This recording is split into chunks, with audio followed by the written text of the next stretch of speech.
One of the largest in-person regionals has just wrapped up with over 480 players competing at the Bandai CardFest regional event.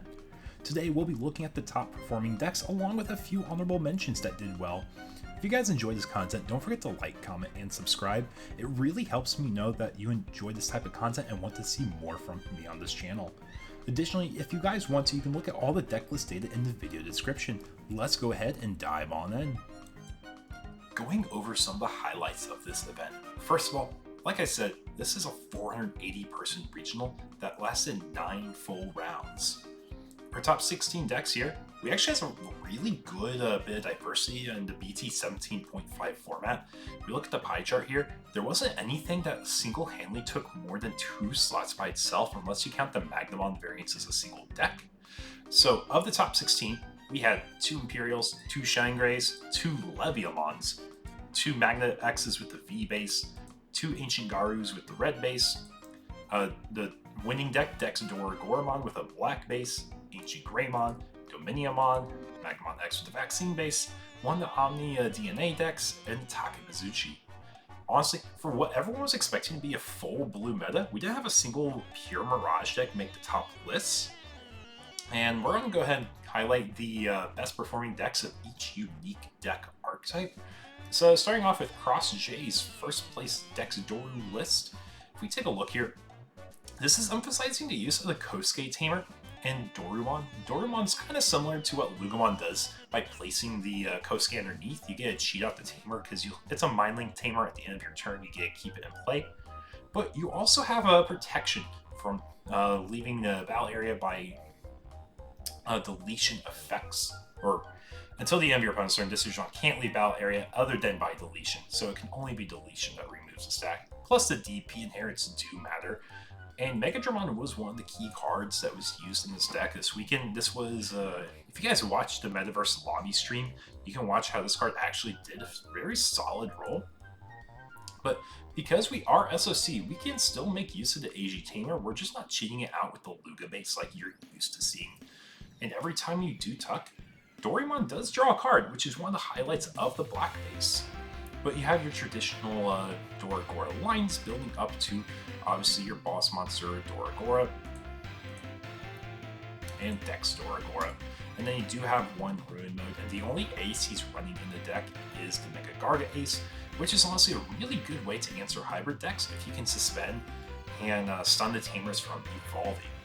Not mention it could be like a pseudo closer with multi-checks. So moving on to our next deck to highlight. So we had our first place Dexadoru. Next we have Maoi's BlueGreenImperial deck here. BlueGreenImperial is not a surprise deck in the format. Honestly, I think the only thing that's like kind of unique is how heavy he leans into the Wormmon rookie base.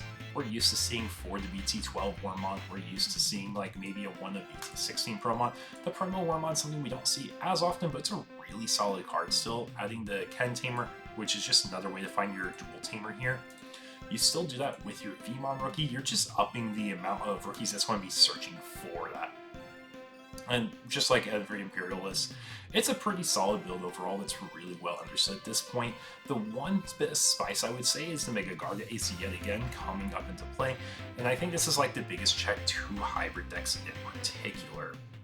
And we do have the starter deck Imperials, so you're able to kind of combo off, go wide, use your Pyldris from starter deck, use your Pyldris from BT16.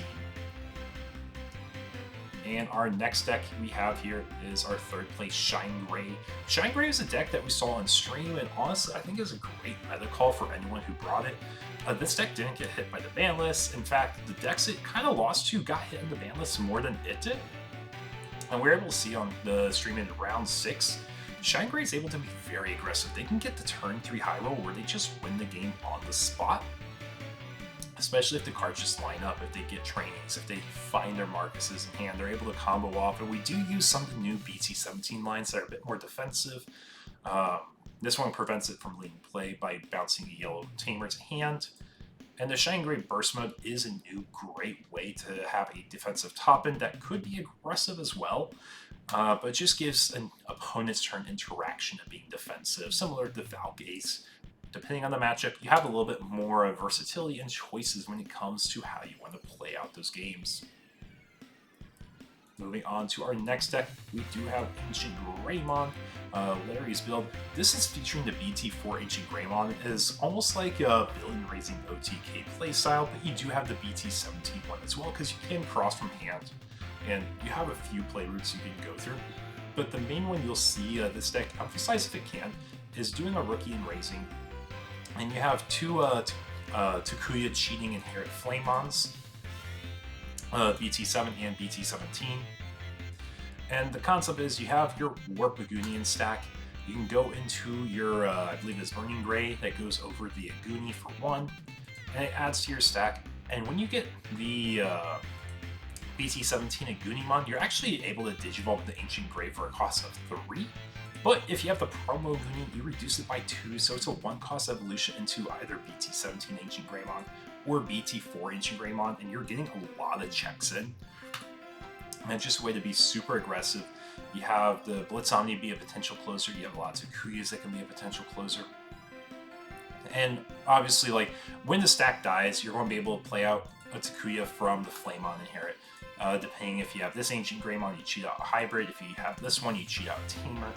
And you're able to spit out 2 Tamers really fast. Ideally, you have 1 Fixer, and then the BT7 Takuya gives you extra checks, or you have the Fixer gives you Piercing. Or not Fixer, but the BT17 one gives you Piercing, and then the Fixer gives you Memory when you swing, so you can go double Hybrid with essentially 2 Memory. But because you're a Fixer, you have 3, and you're able to go into your Crimson Blazes to renew special summon effects. It's Red Hybrid, I'm not going to touch too much more on that one. In 5th place, we have probably one of the more interesting decks top is Dominon. For anyone who doesn't know, Dominon is basically the new yellow vaccine deck people are really emphasizing in play now. Focused around the boss monster Domini. It has a kind of sticky board that can cheat out multiple angels, and there is a loop you can go through if you're able to play out, I believe it is BT16 Magna Angemon, that you can search your security and Digivolve into an angel for a cost reduced by 2, so you're able to loop into Domini with its when Digivolving effect to play a level 5 or lower angel or Archangel. So that's like the high roll concept, and honestly this card's just really good value for how this deck plays out. And because it's Digivolving and on-play effect, you don't really need Messenger of Hope. This deck did lose out on losing multiple BT14 TKs to set up the loop play, but you still have ways to put stuff into security, like with Patamon. So congratulations to our top finish there. And we do have the Cherubi to kind of check the Maginon X plays as well, and Tyrants. So that's another card to highlight as well. Next, we had 2 Leviamons top, and I believe this is what Wong Zero's group played at the event. I believe this one was from Moment, yeah, Moment's Levia build. As we can see, this is just a solid toolbox deck. I think Leviamon was in a good meta call spot. The only thing I wasn't quite sure about is how it answers the Maginon X matchup. So if you guys know in description, don't be afraid to leave it in the description of this video. Comments, how does this really answer Maginon X? Or are we just trying to dodge that and hit all the Imperials we could? Because this deck does seem really good into Imperial. You got Ruin Mode to do the 5k drain. You have your Biting Crushes to punish them from using Daiken Tamers. And you can just remove body after body and keep churning through. And moving on to our 7th place list, we have our first Magna Vaccine deck here. Magna Vaccine's kind of pivoted to be more of a Rapidmon deck because you run the 8 Rapid still, and you can just go into Rapid X over them. However, we are still able to high roll into Magna X with the 1 of Awakening. So these ratios are kind of adjusted to fit that a little better. We have 3 Pillowmons here to answer the Daiken Tamers and Partition, because Digimon will be played by effects, and it also kind of answers Tyrant at the same time. And with that, we also had a very strong top-end of Ruin modes and the ShineGray burst modes. Like we talked about for the ShineGray deck, you're able to do a lot of DP drain and a lot of math, and you actually don't need Heaven's Judgment as much if you run the Ruin modes, or not Ruin modes, the burst modes here. But it's still something I would consider in my personal build if I were playing the deck. So after our Magna X build, we have our 8th place Omnimon build. If you guys watched my webcam locals lately, this is a deck that's been showing up in top 8 a lot, and this is from the same testing team that Hyomin's on. It has lots of really solid roots. One thing I want to emphasize, Fireball's such a solid card for this deck. It either removes floodgates that are in the way, or you're able to draw 2 and find your pieces faster. This is kind of like what Ukomon does, except you're just adding 2 cards in hand multiple times. Not to mention, with all the red cards you have, you're able to proc it more frequently. And Melgarumon's like your answer for the Maginon X matchup. Now, having Omni Ace, this can remove a lot of bodies at once. It can be a blocker, it does a whole lot. So really, just depending on the matchup, there are great routes you can go about when playing this deck. But congratulations for the 8th place finish for Omnimon here. Next, we have our first Maginon XV base build. Maginon XV base, this is a Dominion's build. And this is kind of like the build a lot more people have been leaning towards lately.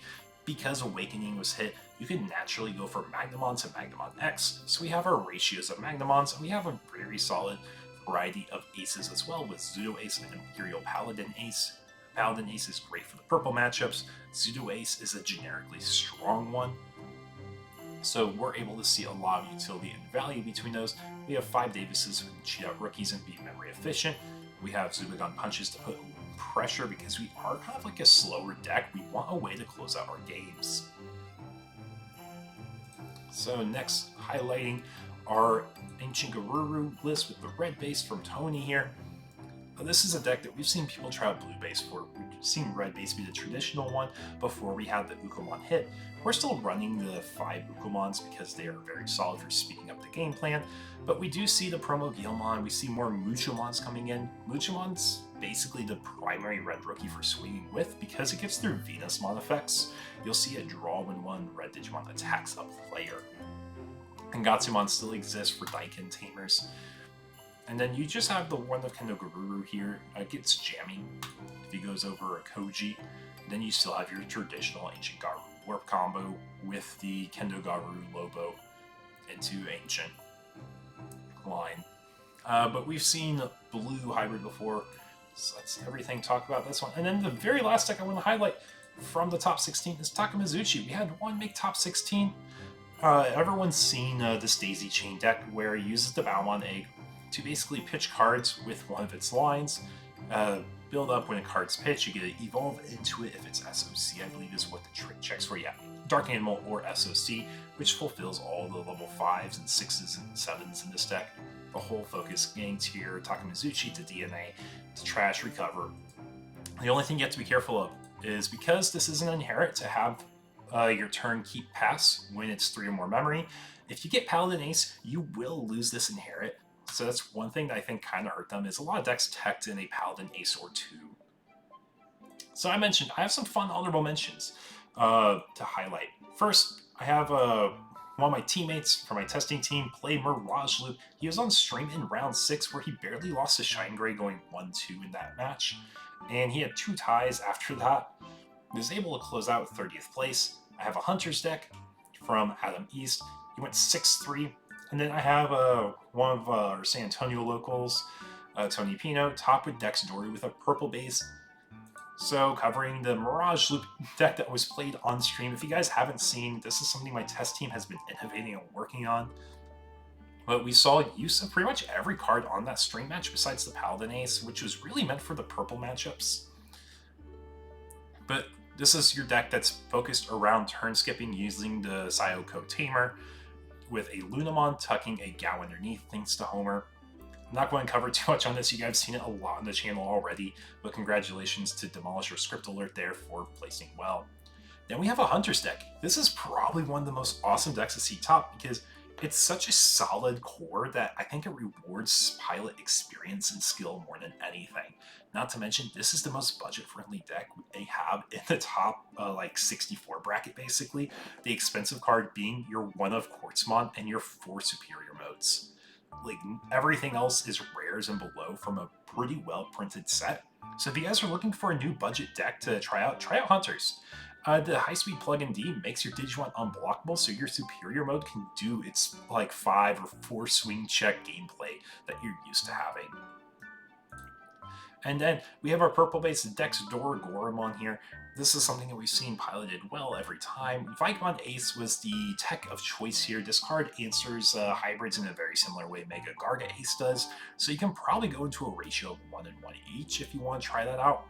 But congratulations, Tony, for topping with this. Like I said, guys, if you enjoyed the content, don't forget to like, comment, and subscribe. I appreciate y'all. Take care, and have a nice one.